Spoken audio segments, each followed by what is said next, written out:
willing to listen. So we thought, what could we do? We've got to talk to David Koresh directly. It's our last chance to save lives. So I called you on the telephone. We thought for a moment. I came up with the idea the only way to reach the Branch Davidians directly would be to go on the radio. Ron Engelman out of Dallas had a radio program that the Branch Davidians listened to every morning at 9 a.m. We called Ron on the phone, introduced ourselves, said, Ron, we've got a tip that the FBI is going to go in on the Branch Davidians soon. And we know lives are going to be lost because the Branch Davidians is a church community. They're not going to surrender, Ron. He said, I know you're right about that. And I said to him, could Dr. Tabor and I use your radio program to talk directly to the Branch Davidians? He said, what do you mean use my radio program? I said, well, could Dr. Tabor and I be on your program, and we would talk to David about the 7 seals, show that we were interested, and maybe offer some alternative ways that he could interpret the seals without arguing with him, without conflicting with him. So I said, Ron, we need to get this message out to the Branch Davidians. And he said, yes, you can use our program to do that. And he said, in fact, I'll announce on the program every morning that you're going to be here next week, you and a scholar, James Tabor, and you'll be talking about the 7 seals, and the Branch Davidians will hear that. And that way we know for sure they'll be listening. So we were very happy with that plan. And as far as we were concerned, we had given the FBI plenty of time to work through us. They didn't do it. And now we were going to do it ourselves and talk directly to the Branch Davidians, come hell or high water. And you and I worked on what we should say. And I know we took it very seriously. We spent several days working up a content. You recall that? I do. And in fact, since I've got the Bible, I was just going to talk about the main thing. Really, it's pretty simple to explain, is back to Revelation 10, where David Koresh thought he was mentioned as his 7th angel. And what we built on was really 2 things. One is that wait a little while could be interpreted in a very elastic way. And we used examples in the Bible where in a little while this will happen. It doesn't necessarily mean a week, a month, a year. It can mean a whole period of time. In the 5th seal. In the 5th seal, yeah. Wait a little season. Wait a little season. So that was part of it, just to kind of stretch it out a little bit. But the other thing was we talked about how this message, it was really difficult. Let me try to explain that. We're talking to David, but we're talking to each other. So he's right here listening, okay? But we're not saying, David, you think this, that. Well, Phil. And he'd say, well, Jim. So I would say something, he would react, and David's, we hope, listening. So we would say things like, the Apostle Paul, he had to wait a while. In fact, he ended up in prison. And he wrote his greatest letters from prison. And that's when his message really went out to the Roman world. We call them the prison epistles. They're the highest expression of Paul's message. So there is a precedent. Let's say if David did come out and he's still waiting a little while, but how do you get out the message? And then we talked about you must prophesy again to many nations. That's what this figure is told. Chapter 10, right? Chapter 10 of Revelation. And the idea of writing a little book or a book. We just sort of threw that out. Maybe if Paul wrote his message, what if the message David thinks he has for the world is to go to the world, what if he wrote it out, or Steve could help him write it out? And then we would take it, this was kind of the bargain, to like the Society of Biblical Literature, American Religions.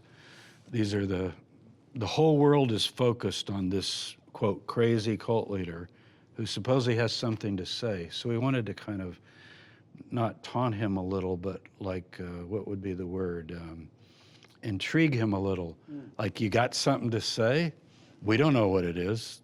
I mean, we are listening, but everybody else is saying, it's Bible babble, it's nonsense. And we said to each other. Phil, I didn't find it nonsense. I understood basically I don't know all he's saying. So that was kind of the appeal, to make more time. Also, I think you brought up that prophecies were not always inevitable, which we knew he agreed with. Right, that's They're right. conditional. I think mainly it was to show that we had intelligently listened, read the text, knew the text a bit ourselves, and if he really had something to say, offered to help mediate that to the wider audience. And you also said not only in the Bible is there talk about a Koresh or Cyrus, but your studies, you brought up some things about the Dead Sea Scrolls. Yeah, having a king, Cyrus. That really, actually it had to do with the Branch of David, is what I mentioned. There's a text, I didn't say David, you're mentioned in the Dead Sea Scrolls. I said, these things that David's studying are also the kinds of things that even the ancient Jews studied in the Dead Sea Scrolls. They talk about a branch of David coming and being wounded. No, I was close to the edge there, because it's almost like, David, you're in the Dead Sea Scrolls. But actually, I think the idea was just that, I think he liked that idea that these deep truths of Scripture go back 2,000 years. Jews were discussing who's the Messiah. Is he a suffering Messiah? Is he a powerful Messiah? And David had studied all that himself. Right. So he had heard of us as early as the middle of March. He was asking for Dr. Arnold and Dr. Tabor. And then here we appear again, talking directly to him. I'm looking at it from his point of view. It's like our names have surfaced. We not only were somewhat interested in the middle of March, but here we are, April 1, reaching out to the community. And I think this was right before Passover. Didn't Passover begin? A 7-day festival begins around the 6th of April. April 5. So he has a few days there to digest what we said. And I remember saying to you on the phone, if you could just get to Dick DeGuerin, because he's going in, maybe that would get things moving. Oh yeah, I called you early that night. I'm in the Waco Hilton. So I'm on the pay phone in those days, talking to you and checking my messages from back in Houston. Yeah, that bank of phones up on the wall, remember? Bank of phones, coin operated. And so by the time I hang up, there's a woman on the telephone next to me, and she happens to drop her purse, and her credit cards fall out all over the floor of the Hilton. So I, being a Southern gentleman, I reached out, I pick up the credit cards, and I hand it to this very attractive young woman. And she said, I heard you on the telephone talking about Waco and the Branch Davidians. Are you up here on are you involved with that? And I said, well, yes, I study religion, and I am trying to interpret what he says about the 7 seals. She says, my husband would really like to talk to you. And I said, well, okay, who's your husband? She said, it's Dick DeGuerin. This is just a few minutes after hanging up from talking to you. And there was the avenue we needed. And she calls Dick, and he says, bring him right up. So I went right up to his room. It must be 11 p.m. I'm there till about 3 or 4 a.m. talking to Dick DeGuerin about the 7 seals and what the religious community believes. And he'd just been in and and thought he was finished. Thought he was finished. Mm-hmm. And as it works out, he takes a copy of our radio program and decides to give it directly to David Koresh himself. And he knows for a fact that David took it and he and Steve listened to it. And As I recall, you correct me, I believe Dick sat with, Thibodeau says they all sat around the table. And listened. And Dick played it on a cassette recorder. He didn't just drop it off. Yes. They all listened to it. So, everybody, the whole group gathered. And they had heard it on the radio. Yes. But now David was busy, I think. And now they could focus in on it. Right. So that was what we believe, as religion scholars, was providential. And so the word got in there to David. And so then we enter Passover, the most sacred time of the year for the Branch Davidians. And it's a 7-day festival, not just a 1-day. And he says he will come out. He already said he would come out after Passover. So Passover ends around, that would be around the 12th. 13th. 13th. Well, that was the last day. Mm-hmm. So on the 12th of April, David Koresh, as Passover is ending, he sends out the first of 3 letters. The first letter is a letter that is threatening. It's talking about what happens to people who disobey Yahweh, how the scriptures prophesy that they will be destroyed because they don't have the knowledge they need for salvation. On the 13th, he sends out a second letter. That letter gives the answer as to how not to be destroyed. That letter says, in my hand there is a book, and it's the 7 seals. If you learn the 7 seals, the prophecies in the first letter don't have to take place. The third letter comes out on the 14th of April, and that's a letter that he writes to his attorney, Dick DeGuerin. And in it, he says, he now has been given a super special revelation, a revelation that he is commissioned by Almighty God to write down for the first time in human history the meaning of the 7 seals. He says he's humbled to do this. He's never been allowed to do this, but now he's being allowed to do it. And as soon as he sees that the 7 seals are handed over to the attorney and that they are given to Jim Tabor and Phil Arnold, who will give them to other scholars, the community will come out. The waiting period is now over with. It's finished. As soon as he hands the letter to Dick DeGuerin and it's given to the Bible scholars, then the waiting period is over and the community will come out and the crisis will be resolved. Now, what did you think when you got that news? That was a Wednesday. I was just ecstatically happy, and I thought it's solved. It's done. It's done, yeah. I was also anxious to read what he would write. And we know he did start writing, and I think we're going to talk about that in some detail because, again, the FBI story now, revisionist story, is that there's no evidence he was even writing or anything like that. We have evidence that Ruth Riddle came out with a disc with his writings, which then became published and printed. It appears in your book. Yeah, and we actually fulfilled our promise posthumously. We took it to the Society of Biblical Literature meeting in Washington, D.C. that fall. And I think some of you were there. We had a standing room only audience, American Academy of Religion, and we printed 500 copies, I think, and we handed it out saying, we promise we'd deliver. Right. So he was writing. We have a copy of it. Ruth Riddle brought up a disc. She brought it out of the fire. She escaped the fire. She did. One other thing that he sent out on April 14th, which is very important, is he signed his contract to retain Dick DeGuerin as his attorney. And usually the FBI doesn't talk about that he had, he was planning to come out. He had lined up an attorney to represent him. Go to trial, yeah. One thing I want to mention about Passover, during Passover, the agents continued to blast high decibel sounds at them. Steve Schneider complained about that because it was their sacred holiday.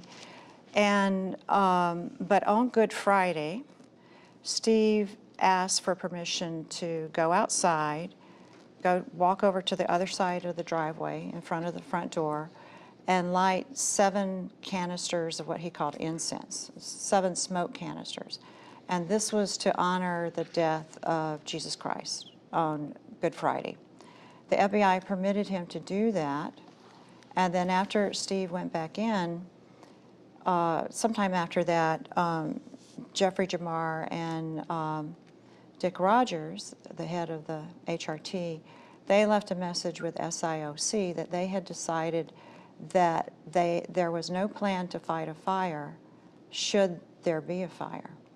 So as early as Good Friday during Passover, they decided they weren't going to fight a fire if one happened.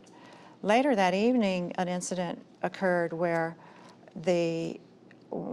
some of the operators in a tank beckoned Steve to come out. This was customary to come out and pick things up and take them back in the building.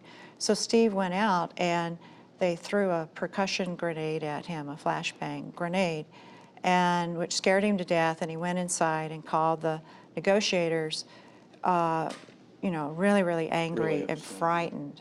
He was just out of his mind from fright.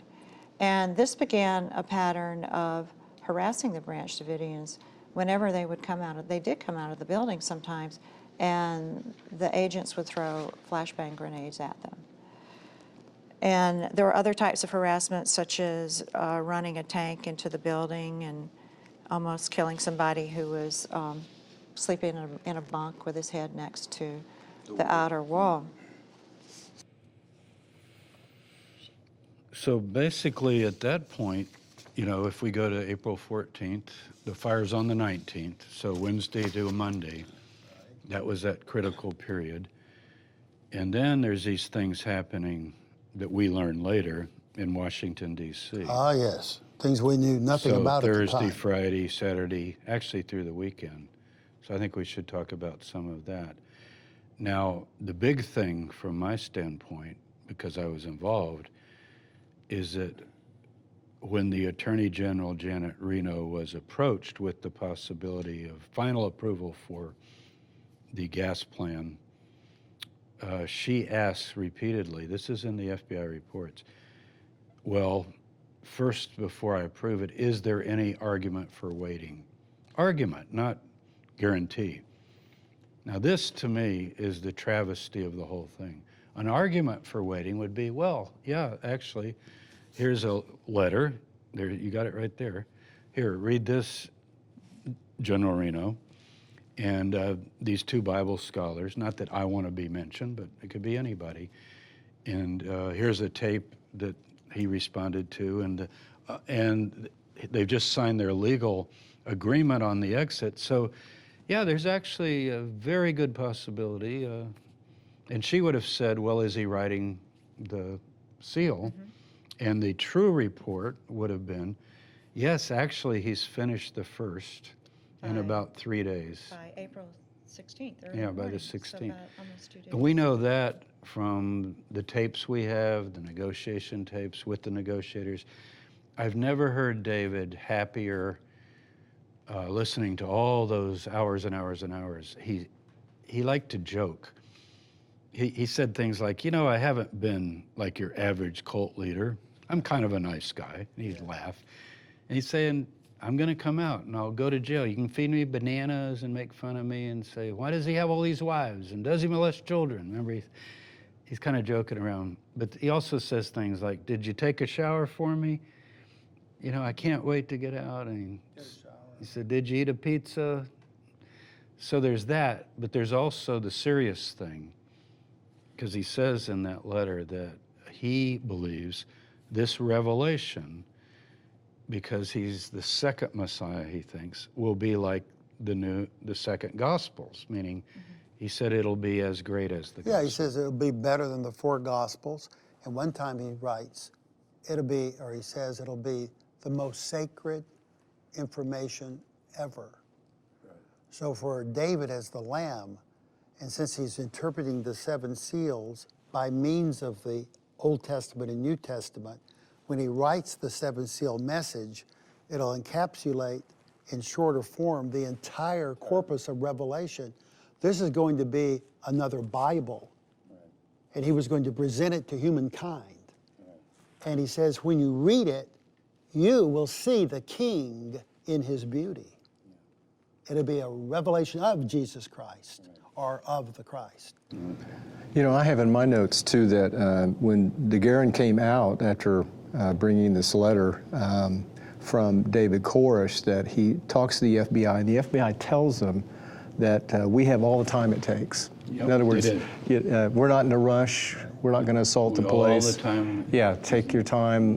Let him write the 7 seals. And a few days later, the CS gas assault takes place. And so early in the morning on April 16th, say around 2 a.m., this was after the tank had rammed the building. So I think the HRT was trying to distract him from his writing. But nevertheless, David gets on the phone to the negotiators, and I'm reading this in the log. And because a lot of times the statements made in the negotiations are just transcribed directly into the log. And so he reports that he's completed the first seal. And so the Branch Davidians start asking for word processing supplies.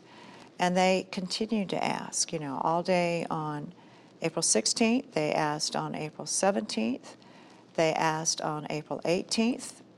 And the word processing supplies were not delivered until the evening of April 18th, which is the night before the assault. So, actually, in a recent documentary, Byron Sage said if he had just sent out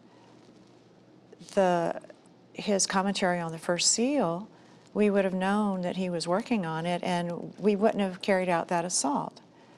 But that's a very self-serving statement, because the FBI refrained from sending in the supplies they needed to type up the first seal. So to claim that David didn't send anything out, they couldn't send anything out until it was typed up and it was saved on a floppy disk. And they did type it that evening. One of the things that is important to remember is David wanted to present the 7 seals, not the 1 seal. You know, there's 7. But in order to show good faith, to show that there's some give and take, the negotiators asked Steve Snyder, see if he would agree to send out 1, just to show that it's being done, because there's some skepticism by some of the higher-ups that how do we even know he's working on it? And David at first said, no, you know, it's a package. He said, when I come out and give it to, this would be going against what he said in the letter. And so then he said, he changed his mind. He said, okay, I will agree to send out the 1. And that's when, so well, we need the ribbons and the typewriter materials quickly because we got to get it out. So I think that's important to point out. Because he could have just said, no, I'm not sending it.